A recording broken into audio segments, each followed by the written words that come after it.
Okay, so this is how you could,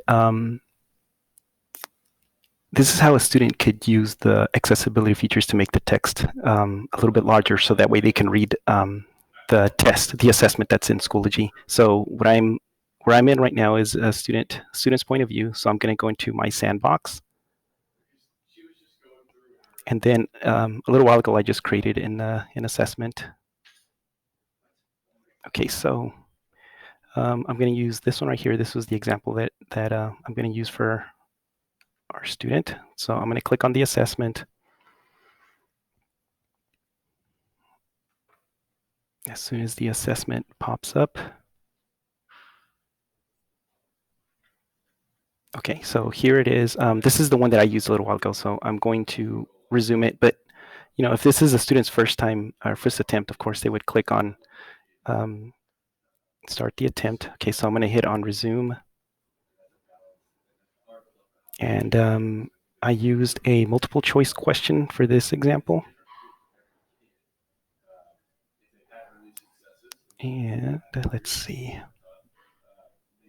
Okay, that took a while to generate, but okay, so let's say this was the question. Here's our items, and if this was too small for a student who is low vision, over here on the right side of the screen, they have this accessibility um, tool panel.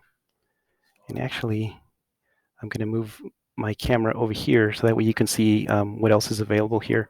So if I expand this menu, what it does is it just, now they could see this a little bit better too, and they could actually go full screen. Um, so then that is usually helpful because it just takes away all the distraction. Okay, so that's one way to expand it. If this is still too small and they need something a little bit bigger, in the accessibility options right here, they can click on that, and then here they can do several things within Schoology. So they could use a gray background.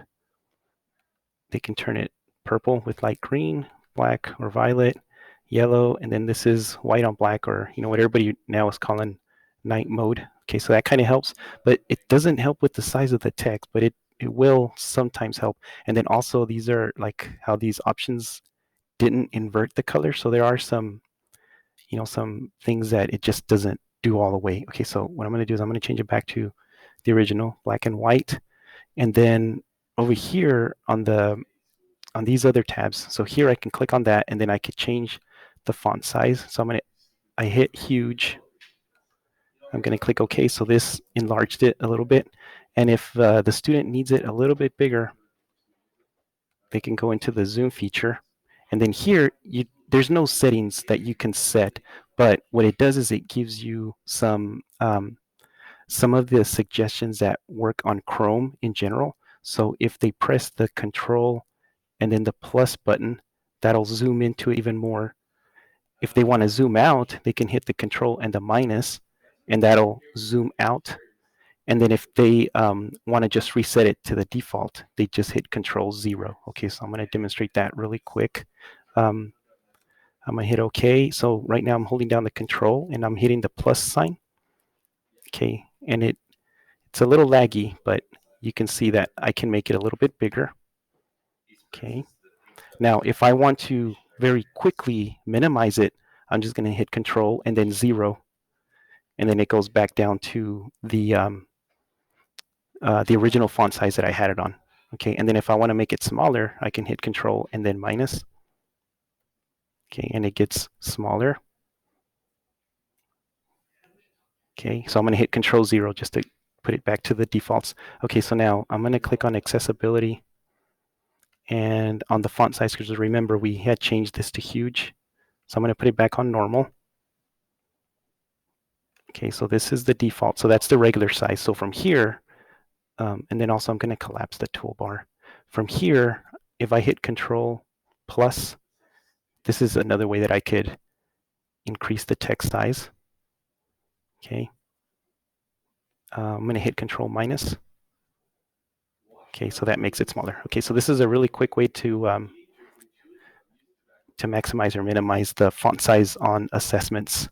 And what I'm going to do is I'm going to hit escape. Now, if let's say you're just in a regular browser, those tools that will increase the size of the text also work in Chrome. As soon as it pops up, okay, so this is our website. So let's say the student wanted to read this text and it was kind of small. I'm just holding down the control button and then the plus sign. And so it increases, it zooms in. Okay, so it makes it bigger. And then now I'm going to do control 0 just to set it back to the default. Now there are other things that you can do within a Chromebook that will set the text size. Um, those are a little bit more, we're going into the settings, but if you do want to look into that, I can make another video, but it involves going into settings down here, and then here accessibility already shows up for me because I had already enabled it previously. But what a person that doesn't have this right here showing, what they would do is they would just hit the gear, and then on the left side, as soon as this pops up over here, they'll click on advanced, and then here is accessibility. And then this is the button that I have turned on in my menu. So like if I was to toggle this off, and that by default is turned off, what that does is it takes it away from here. Okay, so if it's a student that usually goes and uses the accessibility features, having that on is a shortcut. See, it turns this back on. It's a shortcut to get to the spot right here. But within this one, you can manage the features. So if I drop this down, what we were looking at right now was the display. So you can use contrast mode. So if it's something not, because like in Schoology, we can set the contrast of the assessment, but by going into the settings of the Chromebook itself, we can make it a permanent change. So if you turn that on, here's the contrast, it just switched. So this is the real night mode. Okay, so I'm going to turn it back off. You can also enable a full screen magnifier, or you can enable the dock magnifier. This one is, I usually like this one because what it does is on the top third of the screen is what's magnified, and wherever my cursor is pointing, that's what gets magnified. And there are ways to change it. So this is helpful for kids who are low vision. And again, this works for everything. So the way to scroll up and down is to use two fingers. So I'm using two fingers, and then I'm putting it on my trackpad, and I'm just scrolling up and down with two fingers. Okay, and then one finger is what I'm using to move my cursor around. Okay, so those are things that students just have to get used to using if they are going to use something like this. And if on the top third where it's magnified, if I want to make it bigger, and that on the bottom 2/3, right here is a setting where I could change how magnified I want it. So if I really want to zoom in to 20 times magnification, that's kind of how I can do that. And again, wherever I point my cursor, that's what gets magnified on the top. Okay, so that's another way to magnify. I'm going to change it back to the 2 times. I'm going to turn this off for now.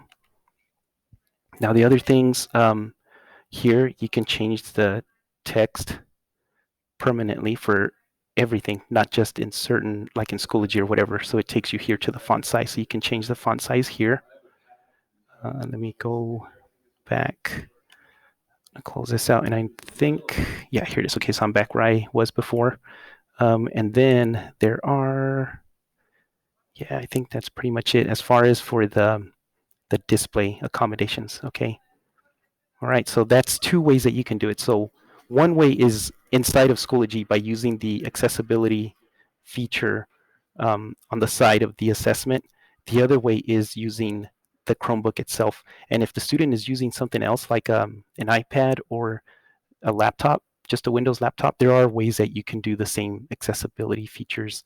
But if they are like on an iPad or a Windows computer laptop, and they're in Schoology, that accessibility feature will be there in the assessments because that's within Schoology itself. Okay, so if you're doing anything outside of Schoology, you'll have to come to the machine's settings and set that kind of stuff, or show the student. The best thing is to show the student how to do that, and then you're teaching the student a real life skill that they can use for self-advocacy, yeah, for the future. And usually the case manager can support the student in being able to do that.